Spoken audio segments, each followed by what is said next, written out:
വരും. ഷാജി സാറിനെ ആദ്യം ക്ഷണിക്കുന്നു. അതുകൂടാതെ വേദിയിലേക്ക് ഡോക്ടർ മനോജിനെയും ക്ഷണിക്കുന്നു. നമുക്ക് ഒരു അവയർനെസ് തരാൻ, ഒരു ബോധവൽക്കരണം തരാൻ ഇന്ന് നമുക്ക് സാധിച്ചു. അതുകൊണ്ട്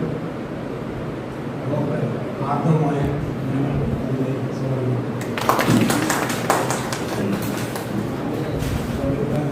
എല്ലാവർക്കും സ്വാഗതം ആശംസിക്കുന്നു. അങ്ങോട്ടും ഇങ്ങോട്ടും കുറച്ച് കാര്യങ്ങൾ ഷെയർ ചെയ്യുക. അപ്പം നമ്മൾ എപ്പോഴും ഹോബിയിൽ ഇരിക്കുമ്പോൾ നമ്മുടെ സൈഡിൽ നിന്നുള്ള കാര്യങ്ങളാണ് പറയുന്നത്. അതായത് വരുന്നു, ഇരിക്കുന്നു, റിപ്പോർട്ട് കാണിക്കുന്നു, നമ്മൾ കുറച്ച് മരുന്നിൻ്റെ കാര്യം പറയുന്നു, അടുത്ത പ്രാവശ്യം മരുന്നിൻ്റെ ടെസ്റ്റ് ചെയ്തെന്ന് പറയുന്നു, എന്തെങ്കിലുമൊക്കെ പറയും. ആ ഒരു 10-15 മിനിറ്റിൽ നമ്മൾ കാര്യങ്ങൾ പറഞ്ഞിട്ട് അടുത്ത പേഷ്യനെ കാണാനുണ്ട്. അവർ പുറത്ത് വെയിറ്റ് ചെയ്തിരിക്കും. അപ്പോൾ അവരെങ്ങനെയും ഉള്ളിൽ കയറാൻ വേണ്ടിയുള്ള ഒരു ധൃതിയിലേക്ക് അവരിയിരിക്കും. അങ്ങനെ ഇപ്പോൾ പലപ്പോഴും പല കാര്യങ്ങളും അങ്ങോട്ട് എത്തില്ല. പിന്നെ വേറൊരു പ്രശ്നം എപ്പോഴും വരുന്നതെന്ന് പറഞ്ഞു കഴിഞ്ഞാൽ നമ്മുടെ സോഷ്യൽ മീഡിയയിൽ കുറേ കാര്യങ്ങളൊക്കെ നല്ലതാണ്. പക്ഷെ ചില കാര്യങ്ങൾക്കൊന്നും ക്രെഡിബിലിറ്റി ഇല്ല. അത് കേൾക്കുന്നവർക്ക് ഭയങ്കര കൺഫ്യൂസ്ഡ് ആണ്. ഇതിനകത്ത് ഏതാ ശരി, ഏതാ തെറ്റ്, ഏതാണ് ഞാൻ ചെയ്യേണ്ടത് എന്നുള്ളത് എപ്പോഴും ഒരു സംശയമാണ്. ലോകത്ത് എവിടെയാണെങ്കിലും കുറച്ച് ഗൈഡ് ലൈനുകളും കാര്യങ്ങളും എല്ലാം ഉണ്ട്. അപ്പോൾ ഇതിപ്പോൾ ജസ്റ്റ് ഏറ്റവും കൂടുതൽ എല്ലാവരും ഇപ്പം പ്രശ്നം ഉണ്ടാകുന്നൊരു കാര്യം, ഒരു പ്രായം കഴിയുമ്പോൾ ഡയബറ്റീസാണ്. നമ്മളതാണ് കൂടുതലും ട്രീറ്റ് ചെയ്യുന്നത്. അപ്പോൾ ഈ നമ്മൾ ഡയബറ്റീസ് നമുക്കിപ്പോൾ ഓക്കെ വന്നു. അപ്പോൾ നമ്മളിപ്പോൾ അതിനെങ്ങനെ വരാതിരിക്കാൻ നമ്മുടെ അടുത്ത തലമുറയെ എങ്ങനെ ശ്രമിക്കാന്നുള്ളതും നമ്മളത് എന്താ പറയുക ബോധവൽക്കരിക്കുന്ന എപ്പോഴും നല്ലതാണ്. ടൈപ്പ് 1 എന്ന് പറഞ്ഞു കഴിഞ്ഞാൽ എന്താണ്? ഇൻസുലിൻ്റെ കുറവ് കാരണം ഉണ്ടാകുന്ന ഡയബറ്റീസ്. അതായത് ദേഹത്ത് ഇൻസുലിൻ്റെ ഉൽപാദനമില്ല. അതായത് പാൻക്രിയാസ് ഗ്രന്ഥിയിൽ നിന്ന് ഉണ്ടാക്കേണ്ട ഇൻസുലിൻ പല കാരണങ്ങൾ കൊണ്ട് ചില ആൻറ്റിബോഡികളൊക്കെ ചെന്ന് ഇൻസുലിൻ ഉണ്ടാക്കുന്ന സ്ഥലത്തിനെ അറ്റാക്ക് ചെയ്തിട്ട് ഇൻസുലിൻ ഉണ്ടാവില്ല. അപ്പം അതായത് മറിച്ച് ടൈപ്പ് 2 ഡയബറ്റീസ് എന്ന് പറയുമ്പോഴത്തേക്കും ഇൻസുലിൻ ഉണ്ട്, ആവശ്യത്തിന് കൂടുതൽ ചിലപ്പോൾ ഉണ്ടാക്കുന്നുണ്ടാവും. പക്ഷെ ആ ഇൻസുലിൻ നമ്മുടെ ദേഹത്ത് പ്രോപ്പറായിട്ട് ആക്ട് ചെയ്യുന്നില്ല. ഇൻസുലിൻ്റെ ജോലി എന്ന് പറഞ്ഞു കഴിഞ്ഞാൽ എക്സസ് ആയിട്ടുള്ള ബ്ലഡിലെ ഷുഗറിനെ, ആവശ്യമില്ലാത്ത ഷുഗറിനെ എടുത്ത് എവിടെയെങ്കിലും കൊണ്ടുപോയി ലിവറിലോ അല്ലെങ്കിൽ മസിലിലോ ഒക്കെ കൊണ്ടുപോയി ഡെപ്പോസിറ്റ് ചെയ്ത് അടക്കി വെക്കുക. ആവശ്യമില്ലാതെ ഷുഗർ ബ്ലഡിൽ കറങ്ങി നടക്കാതിരിക്കാൻ സഹായിക്കുന്ന ഒരു ഹോർമോണാണ് ഇൻസുലിൻ. പക്ഷെ അത് ഉണ്ടായിട്ടും അതിന്റെ ജോലി ചെയ്യാൻ പറ്റാതെ വരുമ്പോഴാണ് നമ്മൾ അതിനെ ടൈപ്പ് 2 ഡയബറ്റീസ് എന്ന് വിളിക്കുന്നത്. പക്ഷെ പണ്ടൊക്കെ എന്ന് പറഞ്ഞു കഴിഞ്ഞാൽ പ്രായമായിട്ട് വരുന്നതാണ്. ഇപ്പോൾ അത് പ്രായമാവണമെന്നില്ല, ഏത് പ്രായത്തിലും അത് വരുവാണ്. അപ്പോൾ അതിന്റെ കാരണങ്ങളൊന്ന് ഇൻസുലിൻ റെസിസ്റ്റൻസ് ആണ്. അതായത് ഇൻസുലിനെ ഉപയോഗിക്കാൻ ബോഡിക്ക് പറ്റാതെ വരുന്ന അവസ്ഥ. അതിന് മെയിൻ കാരണം എന്ന് പറഞ്ഞാൽ ജീവിത ശൈലികൾ തന്നെയാണ്. അതായത് ആവശ്യത്തിൽ കൂടുതൽ നമ്മൾ അന്നജം അല്ലെങ്കിൽ എനർജി നമ്മൾ ഉള്ളിലേക്ക് കയറ്റുമ്പോൾ അത് നമ്മുടെ ഉള്ളിൽ ഒരു എന്താ പറയുക ഡെപ്പോസിറ്റായിട്ടും ഇൻസുലിൻ റെസിസ്റ്റൻസ് ഉണ്ടാക്കാനായിട്ട് കൂടുതൽ പ്രശ്നങ്ങൾ വരും. അല്ലെങ്കിൽ നമ്മുടെ വ്യായാമക്കുറവ്, സ്ട്രെസ്, അതുപോലെ തന്നെ ഉറക്കമില്ലായ്മ, ആവശ്യമില്ലാതെയുള്ള നമ്മുടെ സ്ട്രെസ് ഹോർമോൺസ് ഒക്കെ നമ്മുടെ സ്ട്രെസ് കാരണവും നമ്മുടെ ഉറക്കക്കുറവ് കാരണമൊക്കെ കൂടുതലായി. ഇതൊക്കെ കാരണങ്ങൾ കൊണ്ട് നമ്മളുടെ ഈ പറഞ്ഞ ഡയബറ്റീസ് വളരെ നേരത്തെ വരികയാണ്. അപ്പോൾ അത് വരാതിരിക്കാനുള്ളത് ചെറുപ്പം മുതലേ കുട്ടികളെ ആക്റ്റീവ് ആക്കുക. പിന്നെ നമ്മളിപ്പോൾ കഴിക്കുന്ന പല ഭക്ഷണങ്ങളിലും ഈ പറഞ്ഞ നമുക്ക് രുചി കൂട്ടാൻ വേണ്ടി ഉപയോഗിക്കുന്ന സാധനങ്ങളെല്ലാം തന്നെ ഈ വക സാധനങ്ങളിലൊക്കെ ഉണ്ടാവും. അപ്പോൾ ഈ പറഞ്ഞ ഡയറക്റ്റ് ഷുഗർ അല്ലെങ്കിൽ കാർബോഹൈഡ്രേറ്റ്സ്, അമിത ഷുഗറുള്ള പാനീയങ്ങൾ, പെരിഫറൽ ന്യൂറോപ്പതി. ഞങ്ങൾ മോളിൽ നിന്ന് കൊണ്ടിട്ട് ഡയബറ്റീസ് എന്ന സാധനം നമ്മുടെ മോള് തൊട്ട് താഴെ വരെ എവിടെ വേണമെങ്കിലും ഇങ്ങനെ അറ്റാക്ക് ചെയ്യും.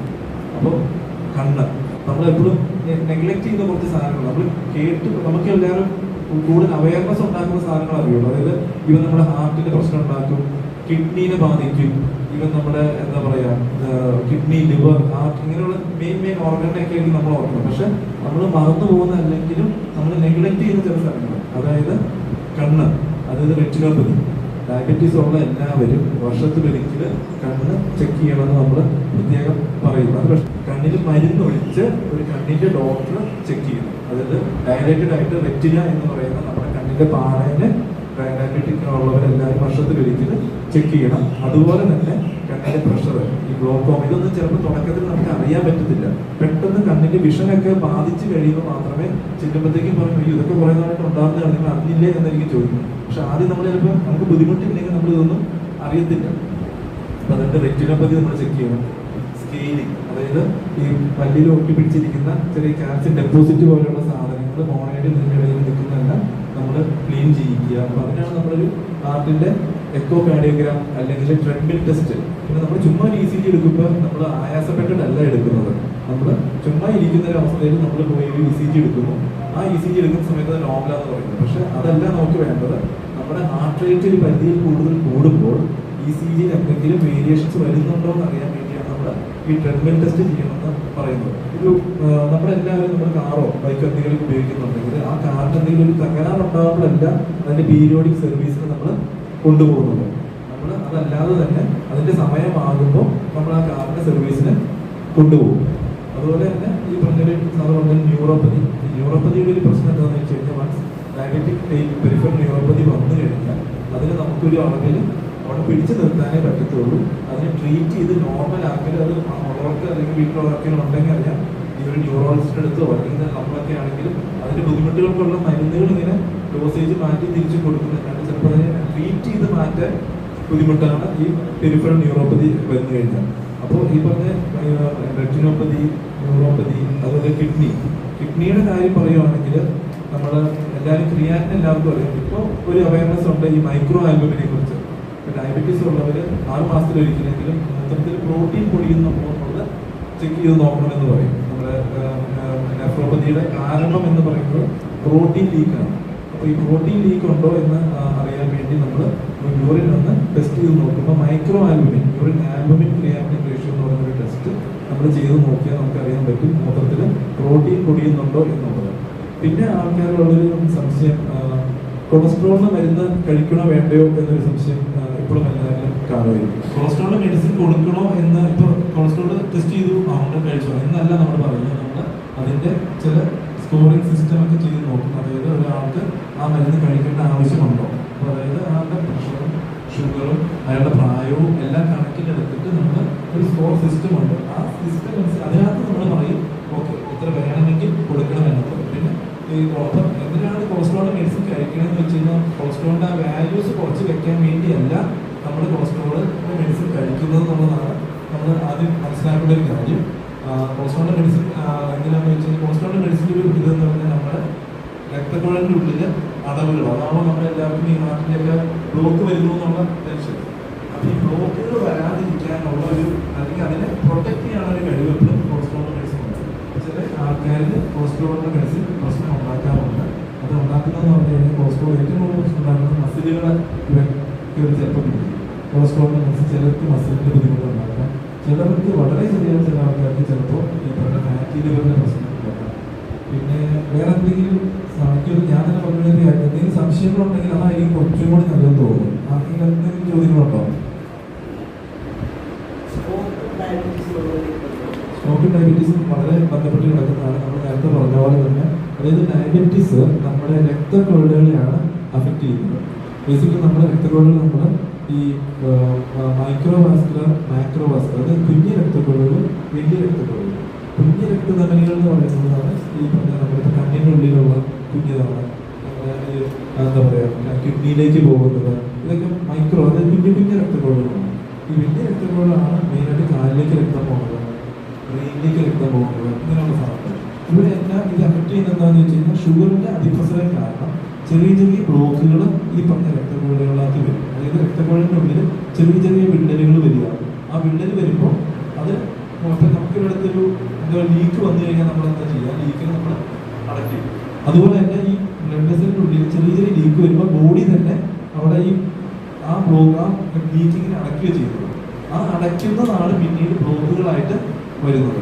അപ്പോൾ ഈ ഡയബറ്റീസ് ഉള്ളവർക്ക് ദേഹത്ത് എല്ലായിടത്തും രക്തക്കുഴലുണ്ടെങ്കിൽ എല്ലായിടത്തും ഇതുപോലെ തന്നെ വിള്ളലുകൾ വരാനും ചെറിയ ചെറിയ വിള്ളലുകൾ വരുമ്പോൾ അതിനെ മൂടാനായിട്ട് ഈ പ്ലേറ്റ്ലെറ്റ് അങ്ങനെയുള്ള സാധനങ്ങളൊന്നും അടയും. വീണ്ടും അവിടെ ഒരു വിള്ളൽ വരുമ്പോൾ വീണ്ടും അതിൻ്റെ പുറത്ത് വന്ന് അടയും. അങ്ങനെ അടഞ്ഞിട്ട് വരുമ്പോൾ നമ്മുടെ രക്തക്കുഴലുകൾ നമുക്ക് കാണാൻ പറ്റാത്ത ചെറിയ സാധനങ്ങളാണ്. നമ്മൾ ഈ പറയുമ്പോൾ അടഞ്ഞു എന്ന് പറയുമ്പോൾ അല്ലെങ്കിൽ നമ്മൾ ഡയഗ്രാംസിനകത്തൊക്കെ കാണുമ്പോൾ ഇങ്ങനെ അടയാളം കാണാം. പക്ഷെ ഇത് വളരെ കുഞ്ഞ സാധനമാണ്. അപ്പോൾ ഇത് കംപ്ലീറ്റ് ആയിട്ട് അടഞ്ഞു പോകും. അപ്പോൾ ബ്രെയിനിലേക്കൊക്കെ രണ്ട് രീതിയിൽ വരാം. ഒന്ന് സ്ട്രോക്ക് ആയി പറഞ്ഞാൽ ബ്ലീഡിങ് ആയിട്ട് വരാം, വേറെ ഒന്ന് ഇൻഫാക്റ്റ് അല്ലെങ്കിൽ നമ്മളുടെ രക്തോട്ടം നിന്നു പോകാം.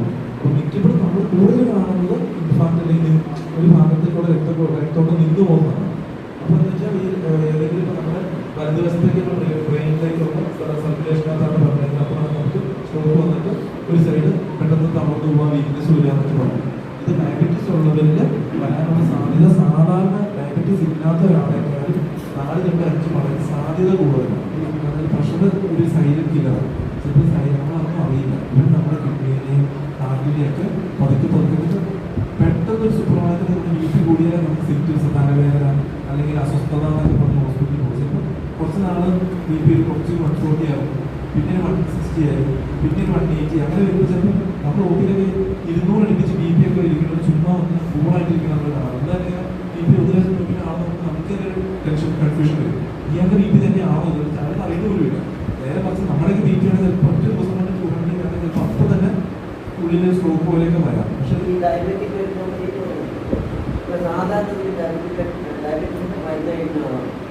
അപ്പോൾ അവരുടെ ശരിക്കും കന്നഡ എക്സാമിനേഷന് വിധേയമാകാതെ മനസ്സിലാക്കാൻ കഴിയുന്ന ഒരു കാര്യമാണ്. ഈ കാഴ്ച വെച്ചിട്ട് നമുക്ക് ഈ റെറ്റിനോപ്പതിനെ ആക്കാൻ പറ്റത്തില്ല. ഇപ്പം നമുക്കാണെങ്കിലും ഈ പറഞ്ഞപ്പോൾ നമുക്കൊരു 40 വയസ്സ് കഴിഞ്ഞ് കഴിഞ്ഞാൽ ചിലപ്പോൾ വായിക്കാൻ ഒരു ബുദ്ധിമുട്ടുണ്ടാവും. കണ്ണാടി വെച്ച് കഴിഞ്ഞാൽ അത് ക്ലിയർ ആവും. ഇവർക്ക് കാറ്ററാക്ട്സ് വരാനോ തിന്നരം വരാനുള്ള സാധ്യത കൂടുതലാണ്. നമ്മുടെ അടുത്ത് ഒരു പ്രോബ്ലം നമ്മൾ പറയും ഈ ലെഗസി എഫക്റ്റ്. അങ്ങനെയാണ് ഇതിന് ഒരു കോമൺ പേര് ഇട്ടേക്കുന്നത്. ലെഗസി എഫക്റ്റ് എന്ന് പറഞ്ഞാൽ ഡയബറ്റീസിൻ്റെ തുടങ്ങുന്ന ആദ്യത്തെ 5 വർഷക്കാലം ഡയബറ്റീസിനെ എത്രത്തോളം നമ്മൾ അവനെ കറക്റ്റാക്കി നിർത്തുന്നു അല്ലെങ്കിൽ എത്ര ശ്രദ്ധിക്കുന്നു എന്നനുസരിച്ചിട്ടിരിക്കും ഭാവിയിൽ ഇവൻ നമുക്കിട്ട് തരാൻ പോണ പണികൾ. നമ്മളെപ്പോഴും പ്രശ്നം ഉണ്ടാകുന്നതെന്ന് വെച്ചാൽ എന്തെങ്കിലും ബുദ്ധിമുട്ടുകൾ വന്നു കഴിയുമ്പോഴാണ് എല്ലാവരും സ്ട്രിക്റ്റ് ആവുള്ളൂ. തുടക്കത്തിൽ അതായത് ചെറിയ ഡയബറ്റീസ് ആരംഭിക്കുന്ന കാലത്ത് ഇവർ ആരും സ്ട്രിക്റ്റ് ആവും. അപ്പോൾ അതുകൊണ്ട് അസുഖങ്ങൾ തുടങ്ങുന്നതിന് മുമ്പ് അടുത്ത തലമുറയ്ക്ക് നമ്മളത് അതിൻ്റെ പ്രശ്നം എന്താണെന്ന് വെച്ചാൽ കമ്പനിയുടെ ഇൻഷുറൻസ് ഉണ്ട്. കമ്പനിയുടെ ഇൻഷുറൻസ് ഉണ്ടെന്ന് പറഞ്ഞാൽ ആരും സ്വന്തമായ ഇൻഷുറൻസ് എടുത്ത് വെക്കത്തില്ല. പക്ഷെ നമുക്ക് എന്നാണ് ജോലി തെളിക്കുന്നത് അതോടെ ആ ഇൻഷുറൻസ് തീർന്നു. ഇപ്പോൾ ഒരു കമ്പനിയിൽ നിന്ന് അടുത്ത കമ്പനിയിലേക്ക് പോകുമ്പോൾ അവിടുത്തെ ഇൻഷുറൻസ് എങ്ങനെയാണെന്നുള്ളത് നമുക്ക് അറിയത്തില്ല. അപ്പോൾ അതുകൊണ്ട് അസുഖമില്ലാത്ത പ്രായത്തിൽ അത് എത്ര യങ്ങായിട്ട് തുടങ്ങാൻ പറ്റുമോ അപ്പോൾ തന്നെ മാക്സിമം കവറേജോട് കൂടി തന്നെയുള്ള ഇൻഷുറൻസ് നമ്മൾ എടുത്ത് വെക്കണം. വേറൊരു എല്ലാവരും സംശയം എന്ന് പറഞ്ഞാൽ ഡയബറ്റീസ് പറഞ്ഞ് ഗുളികയാണോ ഇൻസുലിനാണോ നല്ലത്?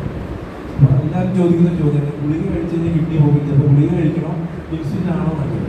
അപ്പോൾ എപ്പോഴും നമ്മൾ പറയുന്നത് വെച്ചാൽ ആരംഭകാലത്ത് നമ്മുടെ ദേഹത്ത് ആവശ്യത്തിനുള്ള ഇൻസുലിൻ ഉണ്ടാകും. ആ ഇൻസുലിൻ ഉപയോഗിക്കാൻ ദേഹത്തിന് പറ്റാത്തതിൻ്റെ പ്രശ്നം കൊണ്ടാണ് ഈ ഡയബറ്റീസിൻ്റെ പ്രശ്നം വരുന്നത്. അപ്പോൾ അങ്ങനെ വരുമ്പോൾ ആ ഇൻസുലിൻ ഉപയോഗിക്കാൻ റെഡിയാക്കി കൊടുക്കുന്ന കുറച്ച് മരുന്നുകൾ കൊടുക്കുക എന്നുള്ളതാണ് നമ്മൾ ആദ്യം ചെയ്യുന്നത്. എന്നുവെച്ചാൽ ഡയബറ്റീസ് എന്ന് പറയുന്നത് ഒരു ഇൻസുലിൻ ഇല്ലായ്മ മാത്രമല്ല. നമ്മൾ വായിക്കുകയാണെങ്കിൽ കാണാം ഡയബറ്റീസ് എന്ന് പറയുന്നത് ഒരു 7-8 മിനിമം 8 കാരണങ്ങളുണ്ട് ഡയബറ്റീസ് ഉണ്ടാകുന്നത്. ഇതിനകത്ത് ഒരു കാരണമാണ് ഇൻസുലിൻ്റെ കുറവ് വരുന്നത്. ബാക്കിയുള്ളതെല്ലാം ഇൻസുലിൻ്റെ ഉപയോഗിക്കാൻ പറ്റാണ്ട് വരുന്നത്, ആവശ്യമില്ലാതെ സ്റ്റോർ ചെയ്ത് വെച്ചിരിക്കുന്ന ഇൻസുലിൻ പുറത്തേക്ക് ഇറങ്ങുന്നത്, നമ്മുടെ ഗട്ടിലുണ്ടാകുന്ന ചില കാര്യങ്ങൾ, ഇങ്ങനെ കുടലുകൾ, അപ്പം അങ്ങനെയുള്ള ഇതൊന്നും ചിലപ്പോൾ ഇൻസുലിൻ മാത്രം കൊടുത്തതുകൊണ്ട് ശരിയാവത്തില്ല. അപ്പം അങ്ങനെ വരുമ്പോൾ ഗുളികകളും അതോടൊപ്പം ആവശ്യമെങ്കിൽ ഇൻസുലിനും കൂടിയാണ് നമ്മൾ കൊടുക്കുന്നത്. അതായത് ജീവിത ശൈലികൾ കൊണ്ട് നമുക്ക് ഇത് നോർമലാക്കാൻ പറ്റുന്ന ഒരു കാര്യമാണ്. ഒരിക്കലും മരുന്നും ഇൻസുലിനും മാത്രമല്ല ഈ ഡയബറ്റീസിൻ്റെ ട്രീറ്റ്മെൻറ്റ്. തുടക്കം എന്ന് പറയുന്നത് എപ്പോഴും നമ്മുടെ ഡയറ്റ് അതുപോലെ തന്നെ എക്സസൈസ്, ഈ പറഞ്ഞ പോലെയുള്ള നടത്തം മാത്രം. നടത്തം നല്ലൊരു എക്സസൈസാണ്, എല്ലാമല്ല. പക്ഷെ നടത്തത്തോടൊപ്പം തന്നെ ചെറിയ ഇപ്പം പറയുന്നത് പറഞ്ഞാൽ മസിലിനുള്ള സ്ട്രെങ്ത് ട്രെയിനിങ് മസ്റ്റാണ്. അത് സ്ത്രീകളും പുരുഷന്മാർക്കും വേർതിരിവില്ലാതെ ചെയ്യണം. അത് പറ്റത്തുള്ളൂ. അല്ലെങ്കിൽ പ്രായമല്ല അതിൻ്റെ ഒരു മാനദണ്ഡം. ആ ആൾക്ക് എന്തൊക്കെ ചെയ്യാൻ പറ്റും എന്നുള്ളത് അതാണ് പറഞ്ഞത്.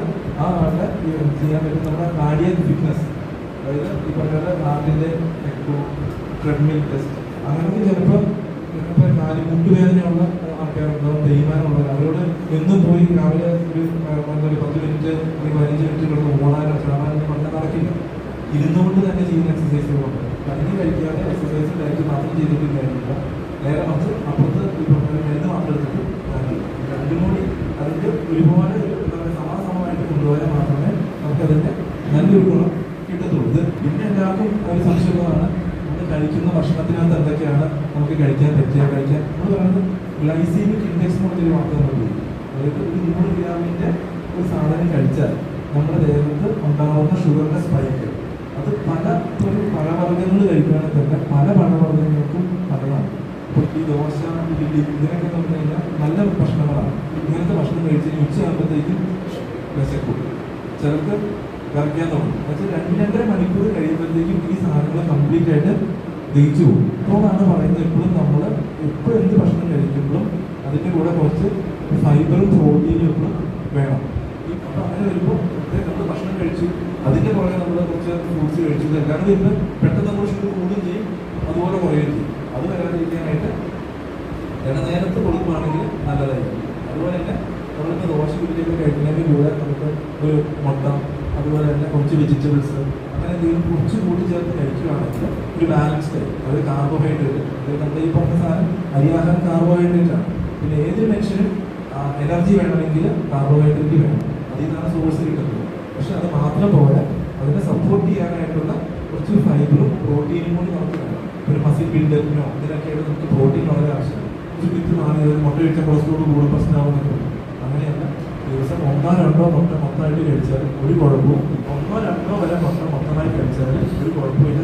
കഴിക്കുകയാണെങ്കിൽ ഹാഫ് ബോയിലേക്കോ പിന്നെ മറ്റേ അധികം ഈ പറഞ്ഞ റൂൾസ് എങ്ങനെ ഉണ്ടാക്കാൻ അധികം എണ്ണ കഴിച്ചുണ്ടാക്കുന്ന രീതിയിൽ എങ്ങനെ വേണേൽ എടുക്കാം. നമുക്ക് അങ്ങനെ എന്നും പുഴുങ്ങി തന്നെ കഴിക്കാൻ നമുക്ക് ഇഷ്ടപ്പെട്ടിട്ടുണ്ടെങ്കിൽ ഓംലെറ്റ് ആയിട്ടോ എങ്ങനെ വേണമെങ്കിൽ കഴിക്കാം. പക്ഷേ 2 മുട്ട വരെ കഴിക്കുന്നത് ഒരു കുഴപ്പമില്ല. അതിൽ കൂടുതൽ കഴിക്കുകയാണെങ്കിൽ ഈ പറഞ്ഞ വെള്ളം മാത്രം മതി എന്നാണ് പറയുന്നത്. പക്ഷെ എന്നൊക്കെ പറയുന്നത്. അപ്പോൾ അതുകൊണ്ട് നമ്മുടെ ഡയറ്റ് എപ്പോഴും വളരെ ഇമ്പോർട്ടൻ്റ് ആണ്. ഡയറ്റും ഈ പറഞ്ഞ ജീവിത രീതികളാണ് മെയിനുള്ളത്. അത് കഴിഞ്ഞിട്ട് മാത്രമേ ഈ മരുന്നുകളെ കുറിച്ചും ബാക്കിയുള്ളതിനെ കുറിച്ചും നമുക്ക് ആവശ്യമുള്ളൂ. പിന്നെ ഒരു പ്രായം കഴിയുമ്പോഴത്തേക്ക് മസിൽ നമുക്ക് സ്വാഭാവികമായ ലോസ് ഉണ്ടാവുന്നത് അത് നമ്മൾ കോമ്പൻസേറ്റ് ചെയ്യാൻ എക്സസൈസ് ചെയ്യും. അങ്ങനെ വരുമ്പോൾ ഈ മുട്ട എന്ന് പറയുമ്പോൾ 2 ബന്ധപ്പെട്ട കാര്യമുണ്ടോ?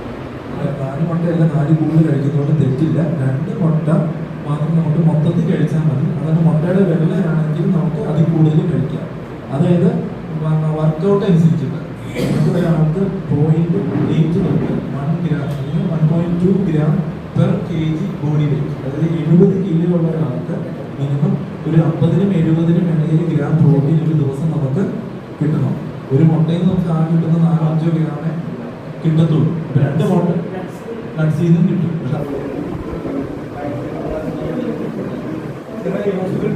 റെസിസ്റ്റൻസ് മൂലമായിട്ട് അധികം ഉപയോഗിക്കാതിരിക്കുന്ന ഇൻസുലിൻ ഉണ്ട്.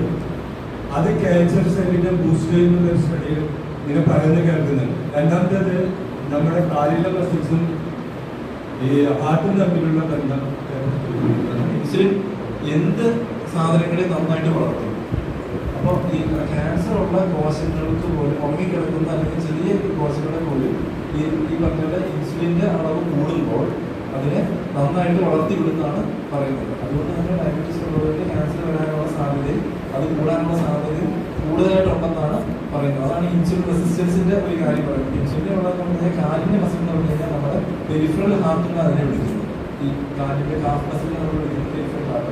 അതായത് നമുക്ക് തിരിച്ച് പമ്പ് ചെയ്യാനുള്ള പമ്പിങ് മെക്കാനിസം ഇവിടുത്തെ ഹാർട്ട് പോലെ വേറെ താഴേന്ന് തിരിച്ച് തള്ളാനുള്ള പമ്പില്ല. പമ്പിങ് മെക്കാനിസം എന്ന് പറയുന്നത് ഈ പെരിഫറൽ ഈ പറഞ്ഞ മസിലാണ്. മസിലിൻ്റെ കോൺട്രാക്ഷൻ വഴിയാണ് നമ്മുടെ ഇവിടുത്തെ രക്തക്കുഴലിലേക്ക് കോൺട്രാക്ട് ചെയ്തിട്ട് നമ്മൾ തിരിച്ച് ബ്ലഡിൻ്റെ മേലിലേക്ക് പമ്പ് ചെയ്യുന്നത്. അതുകൊണ്ടാണ് ഇപ്പോൾ പറയുന്നത് നമ്മൾ ചുമ്മാ ഇരിക്കുമ്പോൾ കാലിങ്ങനെ ഇവിടുത്തെ മൂവ്മെൻ്റ് ഉണ്ട്.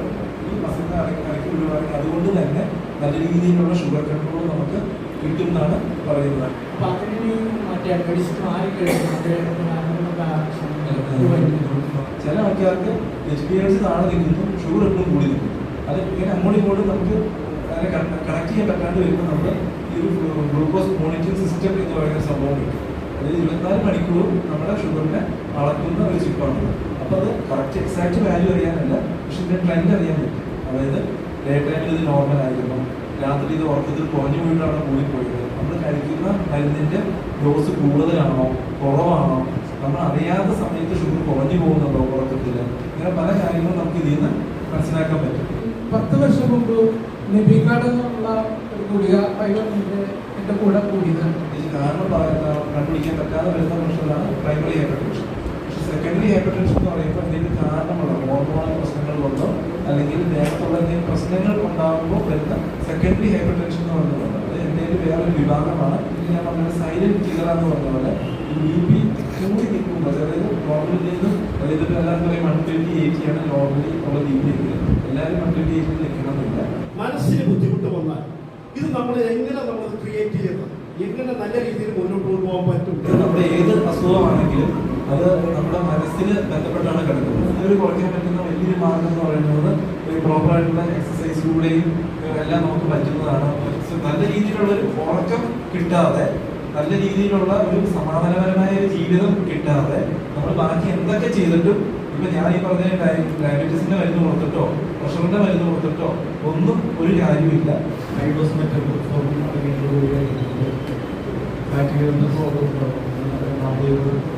ഡെയിലി നമ്മൾ കഴിക്കേണ്ട ആവശ്യമില്ല. റെസിസ്റ്റൻസ് കുറയുമ്പോൾ ഫാറ്റ് ലിവർ കുറയുകയാണ് വേണ്ടത്. പക്ഷെ ഈ പറഞ്ഞ ലിവറിനോ കിഡ്നിക്കോ ബുദ്ധിമുട്ടുണ്ടെങ്കിൽ നമ്മൾ ഇതിൻ്റെയൊക്കെ ഡോസ് കുറയ്ക്കാൻ പറയും. അത് ചില വർക്കൗട്ട് കുറയ്ക്കാൻ വേണ്ടി. കൊളസ്ട്രോളിൻ്റെയൊക്കെ ലെവൽ അത് പലപ്പോഴും ഇപ്പോൾ പറഞ്ഞു കേൾക്കുന്ന ഒരു കാര്യം എന്ന് വെച്ചിട്ടുണ്ടെങ്കിൽ മരുന്ന് കമ്പനിക്കാരാണ് കുറച്ച് കൊണ്ടുവന്നിട്ടുള്ളത്. അതിനെക്കുറിച്ച് മനസ്സിലായിട്ടാണോ? ഇൻസ് അടിക്കുന്നതിനെ കുറിച്ചുള്ള ഒരു ചോദ്യമാണ്. പിന്നെ അതിന്റെ പുറത്ത് തന്നെ അത് എഴുതി വെച്ചിട്ടുണ്ട് മദ്യപാന ഹാനികരമാണ്. പിന്നെ അതിനകത്ത് ഒരു അളവ് പറയാൻ നമ്മൾ ആളല്ല. കോഫി നമ്മുടെ നാട്ടിൽ തന്നെ ഗുണം ചെയ്യുന്നതാണ് പല സ്റ്റഡീസും ഇപ്പൊ കാണിക്കുന്നത്. പിന്നെ പാല് എന്ന് പറയുന്നത് പാട മാറ്റിയിട്ടുള്ള പാല് കുടിച്ചോളാൻ പറയാറുണ്ട്. പക്ഷെ ഇനി പാല് നമുക്ക് കുഴപ്പമില്ലെങ്കിൽ ഒരു ദിവസം ഒരു ചായയിലൊക്കെ പാല് ഒഴിച്ച് കുടിച്ചെന്ന് വെച്ചുകൊണ്ട് സംഭവിക്കാൻ പോകുന്നില്ല. ഷുഗർ ഫാസ്റ്റിംഗ് ടെസ്റ്റ് ചെയ്യുന്നതിന് മുമ്പ് വെള്ളം കുടിക്കണം. ഫാസ്റ്റിംഗ് എന്ന് പറഞ്ഞു കഴിഞ്ഞാൽ നമ്മുടെ ദേഹത്ത് എനർജി ഒന്നും ചെല്ലരുത് മാത്രമുള്ളത്, കാലറി ആയിട്ടൊന്നും ചെല്ലണ്ടെന്ന് നോക്കിയുള്ളൂ. വെള്ളം കുടിക്കുന്നതുകൊണ്ട് കുഴപ്പമൊന്നുമില്ല. ഷുഗർ ലെവൽ കൊളസ്ട്രോൾ തമ്മിൽ എന്തെങ്കിലും അൺകൺട്രോൾ ഷുഗർ, അതായത് ബ്ലഡ് ഷുഗർ ക്രമാതീതമായി കൂടുകയാണെങ്കിൽ അതുകൊണ്ട് തന്നെ നമ്മുടെ കൊളസ്ട്രോൾ ലെവലുകൾ കൂടുതലായിട്ട് കാണിക്കാം. ഇനിയും നമ്മൾ 1 മണിക്കൂർ 2 മണിക്കൂർ ഇരുന്നാലും നമ്മുടെ സംശയങ്ങൾ തീരില്ല എന്നുള്ള ഉറപ്പാണ്. അതുപോലെ തന്നെ മറ്റു പല ആശുപത്രികളിലും അദ്ദേഹത്തിന് കൺസൾട്ടേഷനും കാര്യങ്ങളൊക്കെ ഉണ്ട്. ഞാൻ കുറേ നാളായി ഇത് ചോദിക്കുന്നു സാർ. അപ്പം സമയം ഒരു വിഷയമാണ്. ഇപ്പൊ തന്നെ കൺസൾട്ടേഷനോട് ആൾ നിൽക്കുന്നുണ്ട്. അപ്പോൾ 5 മണിക്കെങ്കിലും പോകണം എന്നുള്ള രീതിയിലാണ് സാറ് വന്നത്. പക്ഷെ നമ്മുടെ എല്ലാം സഹകരണം കൊണ്ട് അത് കഴിഞ്ഞിട്ടില്ല. അപ്പൊ ഇതൊരു ശാസ്ത്രീയമായ ഒരു അവബോധം കിട്ടുന്നതിന് വേണ്ടിയിട്ടാണ് നമ്മളിതുമായി ബന്ധപ്പെട്ട് ഈ മേഖലയിലെ പ്രഗത്ഭനായ ഒരു ഡോക്ടറെ കൊണ്ട് ഇത്തരത്തിലൊരു ക്ലാസ് സംഘടിപ്പിക്കണമെന്ന് നമ്മൾ ആലോചിച്ചു. ഇന്ന് ഈ സായാഹ്നത്തിൽ ഇവിടെ വന്ന് നമ്മളോടൊപ്പം നമ്മുടെ സംശയങ്ങൾക്ക് ഏതാണ്ട് കൃത്യമായ രീതിയിൽ മറുപടി പറയുകയും അതുപോലെ തന്നെ നമുക്ക് ഇതുമായി ബന്ധപ്പെട്ട ഒരു അവയർനെസ് അല്ലെങ്കിൽ ഒരു അവബോധം നമ്മൾ ഉണ്ടാക്കി തരാൻ ഡോക്ടറുടെ പ്രഭാഷണം കൊണ്ട് നമുക്ക് കഴിഞ്ഞു. ഡോക്ടർക്ക് ഞാൻ നിങ്ങളുടെ ഏവരുടെയും പേരിൽ, എൻ്റെ പേരിൽ നന്ദി പ്രകാശിപ്പിക്കുന്നു. ഇവിടെ വന്ന മുഴുവൻ പേർക്കും, അതുപോലെ തന്നെ നമ്മളിതിലെ മോഡറേറ്ററായ പ്രസിഡന്റ് സാജു സാറിനും ഡോക്ടർക്കും ഒരിക്കൽ കൂടി നന്ദി പ്രകാശിപ്പിച്ചുകൊണ്ട് അവസാനിപ്പിക്കുകയാണ്.